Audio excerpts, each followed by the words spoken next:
Agora sur Twitter et pourquoi vous devriez avoir un compte. Alors le pourquoi de cette introduction-là, moi déjà ça me permet de tester un peu le format de l'UDS, voir un petit peu comment ça se passe au niveau streaming, etc., s'il y a des retours, si c'est intéressant. J'aurai d'autres sujets à vous proposer, on verra ça à la fin. Et c'était pour répondre un petit peu comment dire, à la grande question qu'on a souvent lors des points collab sur oui mais Twitter à quoi ça sert, pourquoi je ferai un compte, etc. Donc là je voudrais faire part de mon expérience et susciter peut-être un petit débat, interrogation, donc je vais aller assez vite sur ma présentation pour qu'après justement on puisse en discuter de tout ça.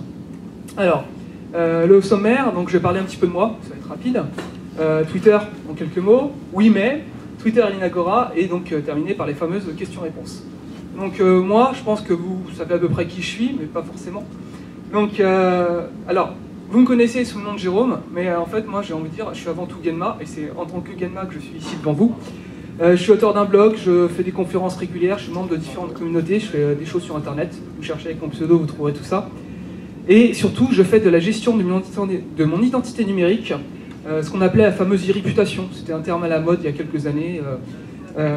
Et donc, je fais ça depuis toujours. Donc en fait, depuis que je suis sur Internet, ça doit faire 20 ans, depuis que j'ai ce pseudo, j'ai toujours géré mon identité numérique avec une séparation très stricte, en allant assez loin entre Genma et Jérôme. Donc il y avait les deux identités qui existaient, elles coexistaient, et c'était une séparation assez cloisonnée. Pourquoi j'aborde ça? C'est parce que dans le cadre de mon pseudonyme, donc c'était du pseudonymat, j'ai fait de l'activisme, j'ai côtoyé les sphères activistes, j'ai fait du militantisme, j'ai fait des prises de position politiques, voilà, j'ai toujours cloisonné pour pas que ça ait d'impact sur ma vie professionnelle. Le passage du pseudonyme au pseudonyme, c'est vraiment lié à mon arrivée chez Inagora. Avant mon arrivée chez Inagora, il y avait une totale décorrélation entre Jérôme et Genma, et c'est mon arrivée ici qui a fait que j'ai décidé de joindre les deux. Alors pourquoi j'insiste là-dessus? C'est parce que c'est peut-être un point de réticence qu'on verra par la suite pour certains et certaines d'entre vous. C'est pour dire que ces problématiques-là, je les connais parfaitement, ça fait 20 ans que je gère ça. Le but, c'est pas d'exposer tout ça en détail, parce que je vais faire une conférence, j'espère qu'elle sera acceptée, au Capitole du Libre à Toulouse sur le sujet. Donc ça doit durer 3 quarts d'heure, 1 heure, donc je la prépare, et ça sera un grand retour d'expérience sur 20 ans de pseudonymat et mon passage au pseudonyme et qu'est-ce que ça change. Donc pour dire que voilà, si vous me dites oui mais j'ai pas envie qu'on sache que je peux répondre à vos questions. Donc Twitter en quelques mots, le but c'est pas de faire un cours sur Twitter, sur c'est quoi un tweet, etc. C'est juste faire un petit rappel, une petite présentation rapide sur les concepts.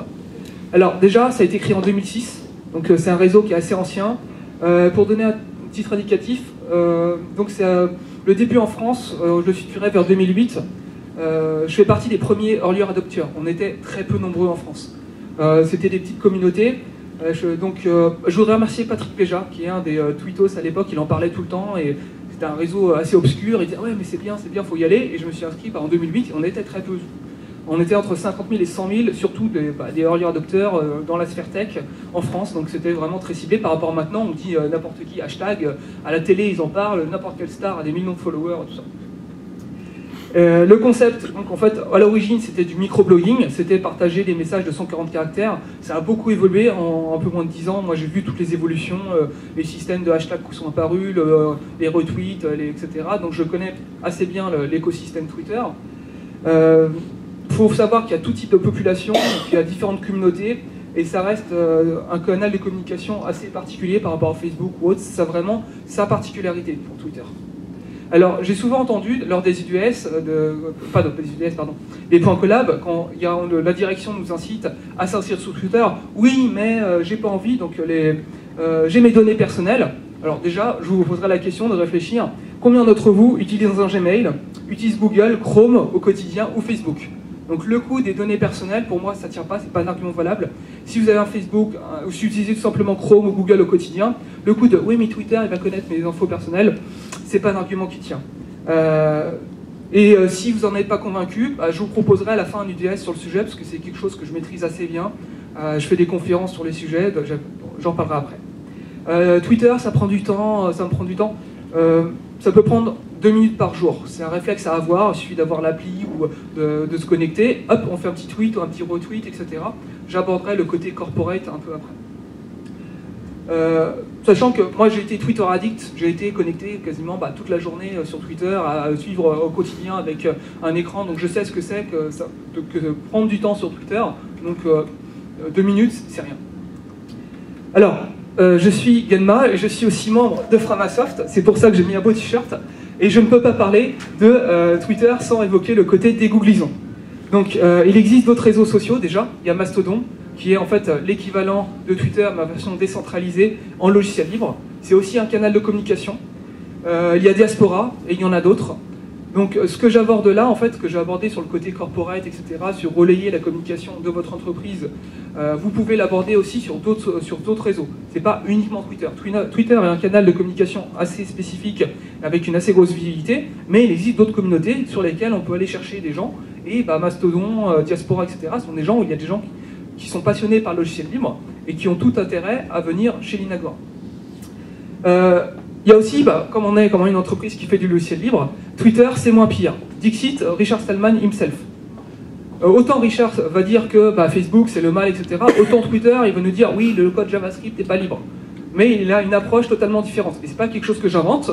Dans le lien que je mets ici, en fait, j'ai traduit un article qu'il a publié sur son blog officiel, j'ai pris le temps de le traduire en français, où il donne sa position sur Twitter, et globalement c'est Twitter c'est moins pire, c'est acceptable. Bon, c'est pas idéal, mais bon, ouais, ça va. Et comme je disais, tout ça, en fait, ça n'empêche pas toutes les recommandations que je vais faire par la suite peuvent s'appliquer dans vos communautés respectives. Ça peut être dans votre forum dédié ou autre, vraiment, tout endroit où il y a des gens qui peuvent être potentiellement des gens qui peuvent être des recrues pour l'Inagora, pensez à communiquer et appliquer un peu les recettes que j'espère vous faire passer par la suite. Donc le titre de l'UDS c'était Twitter à l'Inagora. Pourquoi moi en tant qu'employé Inagora, j'ai aucun intérêt, on va dire, à prendre du temps sur moi le midi, etc., à faire la promotion de la boîte? Eh bien si. Pourquoi? Parce que déjà vous participez à l'image de la société. Je pense que c'est important, c'est si vous aimez bien l'Inagora, etc., c'est de dire, voilà, de partager. Moi, venir chez Inagora, ça a été un choix personnel. Je suis pas venu parce que il y avait de la lumière et puis ils offraient un bon salaire. C'est vraiment, c'est un peu, ça va au-delà de ça. C'est un choix idéologique, c'est un choix mûrement réfléchi. Et donc, c'est aussi participer à la communication d'Inagora, c'est ce qui arrive avec des gens qui sont venus via cooptation, etc. C'est parce que j'ai pris du temps pour leur expliquer, leur dire tiens, peut-être que tu as un profil qui correspond à ce qu'on cherche et tu trouveras un épanouissement professionnel au sein d'Inagora. Il y en a ici qui peuvent en témoigner. Donc, c'est aussi l'effort de recrutement, c'est pas que la RH, c'est l'effort de recrutement de tous. On est en phase de développement, on a besoin de recruter des nouveaux collaborateurs. Et personnellement, moi, ce que je veux, c'est travailler avec des gens en qui je peux avoir confiance, que je connais, avec qui j'ai des affinités. Parce que bon, trouver des super profils sur LinkedIn ou autre, bon, c'est très bien, peut-être que la personne est très compétente. Mais si en plus d'être compétente, la personne a des affinités, me connaît, et c'est un plus pour le travail du quotidien.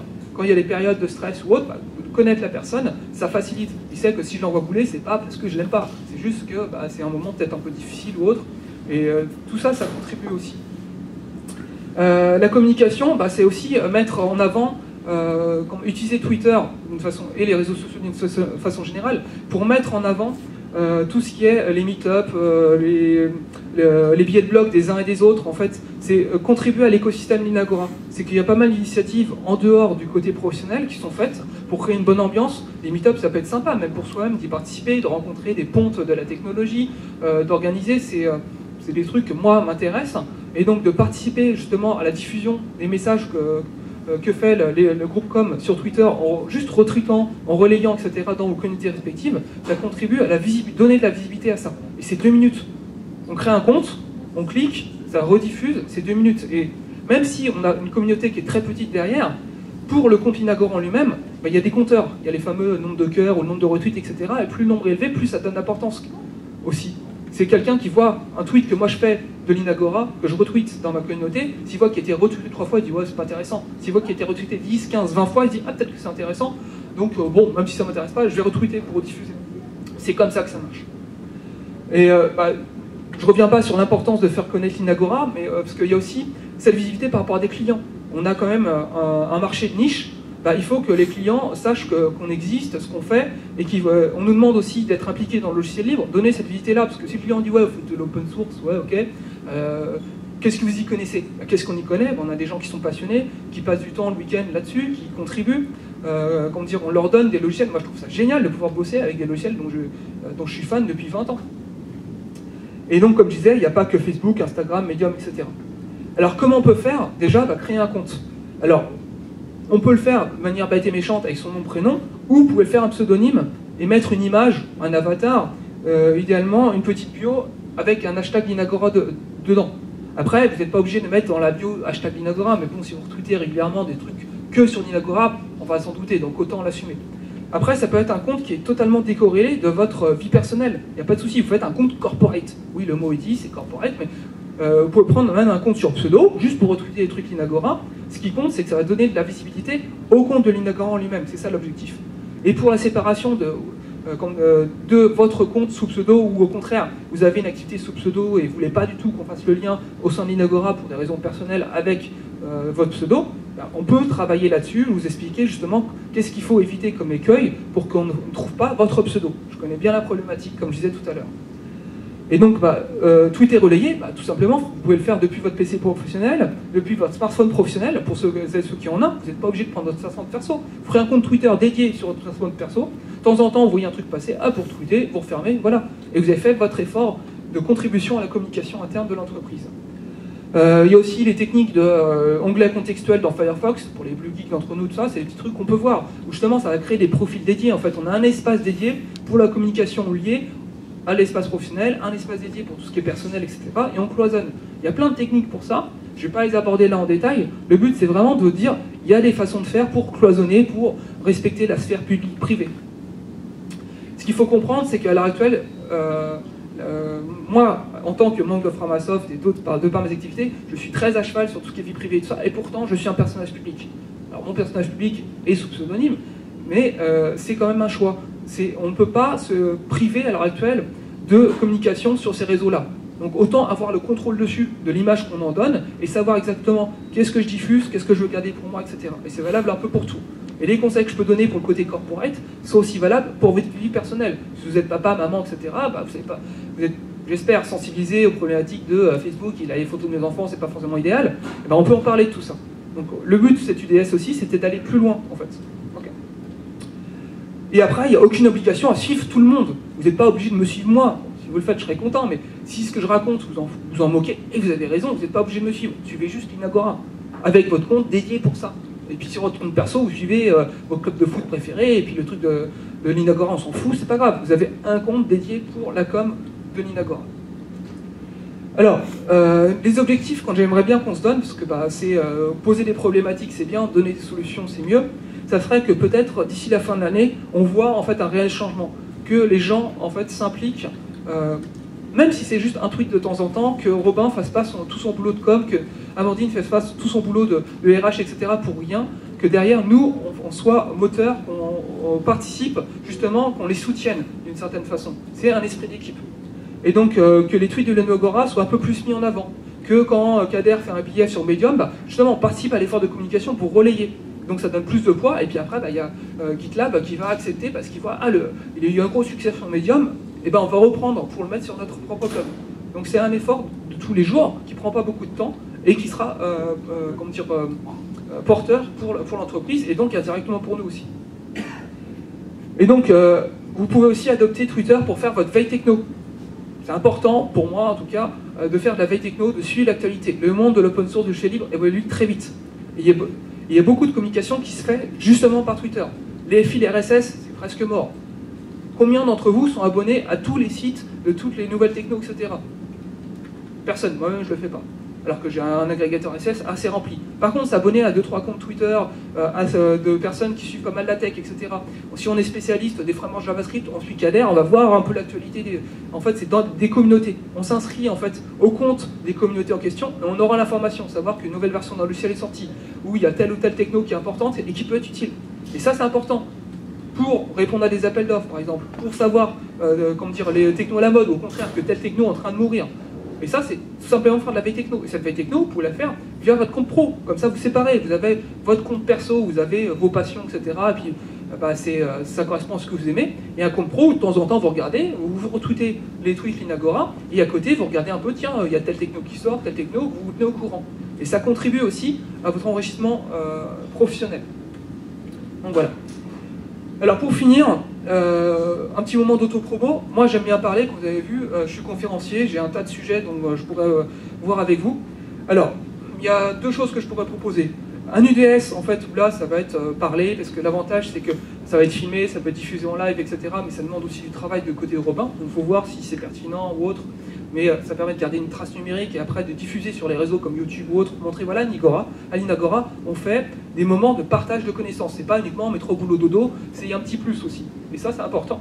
Donc, dans les sujets que je peux vous proposer, il y a tout ce qui est hygiène numérique. Donc, typiquement, ça va de c'est quoi un bon mot de passe. Pourquoi il ne faut pas mettre le même mot de passe partout? C'est quoi un coffre-fort numérique? J'ai fait ça des tas de fois dans des bibliothèques, à des personnes de tous les âges. Je suis très à l'aise pour vous aborder ça. Et donc, toutes les problématiques de sécurité que chacun et chacune devrait s'approprier, je les ai et je peux les transmettre. Donc ça, si vous êtes intéressé, vous me faites signe et puis on pourra le faire soit en UDS, côté filmé, etc., ou soit en petit comité. Découvrisons Internet, d'où le t-shirt Framasoft, c'est les problématiques que je connais, j'ai déjà fait des confs là-dessus, tout ça, donc si ça vous intéresse, pareil, vous me faites signe. Host, la brique Internet et l'auto-hébergement. Ça, c'est des choses un peu plus geek, mais moi-même, j'ai une brique Internet chez moi. Je fais partie de la communauté Host, donc si ça vous intéresse, vous découvrir c'est quoi ce truc, à quoi ça sert de s'auto-héberger, le côté lutte anti-GAFAM et tout ça. Pareil, c'est un sujet que je peux vous suggérer. Le life hacking. Le life hacking, en fait, c'est hacker sa propre vie. C'est méthodologie organisationnelle. Tout ce qui est getting things done, donc la méthode GTD, ou savoir c'est quoi une to-do, etc. J'ai été très loin dans ces méthodologies-là, j'ai fait des tas de billets de blog là-dessus. Donc pareil, si vous êtes bordélique au possible, vous n'avez pas vous désorganiser, vous avez l'impression d'être débordé, vous avez l'impression d'être, tout le temps en train de faire des tas de trucs, de jongler dans des tas de fenêtres et de ne pas avancer dans vos projets, vous venez voir, et puis on fera un petit atelier sur justement comment vous allez pouvoir trouver vos méthodes d'organisation pour vous organiser et vous en sortir, et puis avoir la tête sous l'eau. Et donc, moi, ce que je pense, il y a un autre format peut-être que l'UDS qui peut être sympa. C'est ce que j'appellerais le 45 minutes. Ce que je propose, c'est par exemple une fois par semaine, dans la salle de formation à côté, pendant 45 minutes, entre 13h et 13h45, on se donne un sujet, et on en discute, on en travaille ou autre, ou on s'auto-forme à quelque chose. Moi, je suis autodidacte essentiellement, j'ai appris beaucoup de choses pour moi-même, et peut-être qu'il y en a plusieurs qui sont dans ce cas-là. On se met autour d'une thématique, on se met dans la salle et on se dit tiens, cet après-midi, ce midi plutôt, on va apprendre, je sais pas, un truc Python, ou tiens, j'aimerais bien faire un script pour mon truc perso, comment je peux faire ça? Tiens, comment je peux tweeter? Comment je peux gérer mon pseudonymat? Robin a enlevé, oui, ce que j'évoquais aussi, on peut parler de tout ce qui est Darknet et du cryptage digital, mais il l'a enlevé. Non, j'ai pas. Non, c'est pas dans ces slides-là. Bon, c'est pas grave. Donc tout ça, c'est pour dire que c'est aussi des sujets. Donc de toute façon, si vous allez voir mon blog, vous voyez l'étendue du sujet, donc je suis capable de parler. Et j'en parlerai volontiers autour d'un atelier avec vous. Donc voilà. Donc ce qui est important, c'est de voir que votre effort de communication est important pour l'entreprise. Ça vous donne aussi une visibilité à vous-même, parce que ça peut vous donner en fait, tiens, il s'y connaît sur telle ou telle techno, etc. Vous mettre en avant des collègues qui font partie de communauté, c'est toujours sympa. En fait, c'est un esprit d'entraide. Et si vous avez des questions par rapport à la création de compte ou autre, et puis voilà, vous savez où me trouver. Voilà. Donc merci de votre attention. Et puis s'il y a des questions ou autres par rapport à tout ça, je suis à votre disposition. Merci.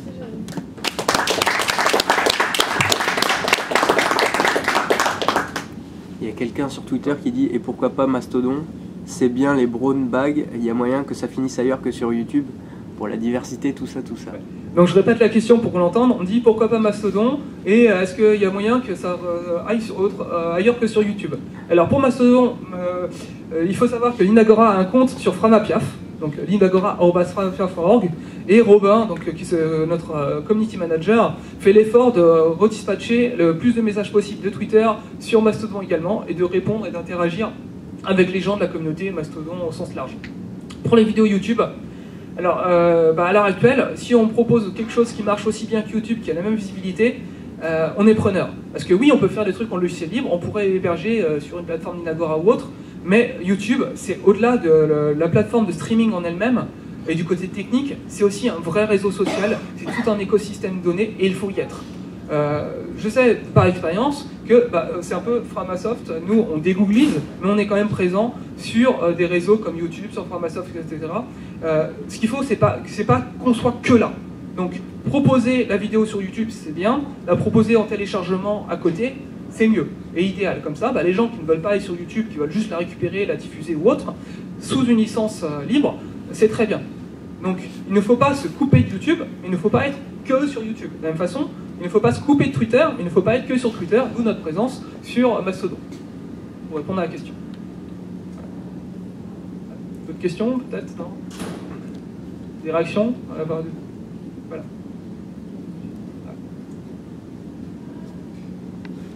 Donc s'il y a des gens qui veulent m'aider à dégoogliser l'Inagora, sachant qu'on le fait déjà, mais aller encore plus loin, vous pouvez m'aider. Merci.